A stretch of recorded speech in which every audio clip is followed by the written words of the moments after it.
সজনে ডাঁটা, আলু, তেলাপিয়া মাছ, কুমড়ো বড়ি দিয়ে পাতলা ঝোল রান্না করেছি। কেমন করে রান্না করেছি চলুন আপনাদের সাথে শেয়ার করি। প্রথমে লবণ হলুদ দিয়ে মাছটাকে আমি মেখে রেখেছিলাম। তারপর তেলটা যখন গরম হয়ে আসলো তখন মাছগুলো আমি দিয়ে দিলাম। দিয়ে ভালো করে উল্টে পাল্টে আমি মাছগুলো এখন ভেজে নিচ্ছি। কিছুক্ষণ ভেজে নেওয়ার পর যখন হালকা লাল লাল ব্রাউন হয়ে আসবে তখন মাছগুলো আমি তুলে নিলাম। এই তেলে আমি কুমড়ো বড়িটাকে ভেজে নেব।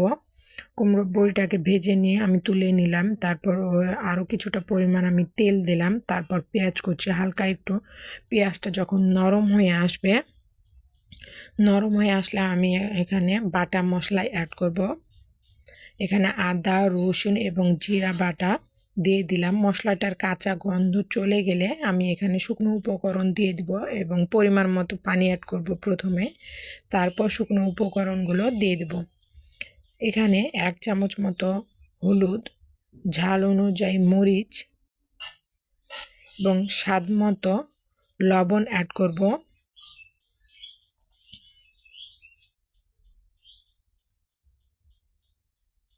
ধনিয়ার গুঁড়া অল্প পরিমাণ দিয়ে মশলাটাকে ভালো করে কষিয়ে নেব। মশলা যত ভালো করে কষানো হবে তরকারির স্বাদটা অনেকটাই দ্বিগুণ বেড়ে যাবে। আর মাটির চুলার রান্না তো দ্বিগুণ মজা, রান্না করতেও মজা, খেতেও মজা।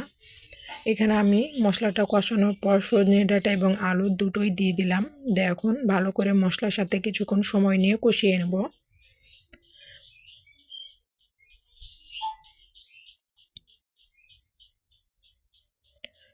ভালো করে আমি মশলাটাকে কষিয়ে নিলাম। তারপর আবারও ঢাকনা দিয়ে ঢেকে কয়েক মিনিট কষিয়ে নেব।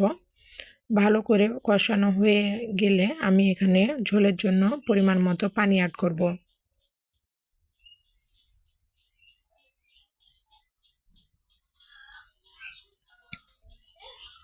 পরিমাণ মতো পানি অ্যাড করে দিয়েছি, একটু হালকাভাবে নেড়ে দিব। আবারও কিছুটা পরিমাণ আমি পানি দিব।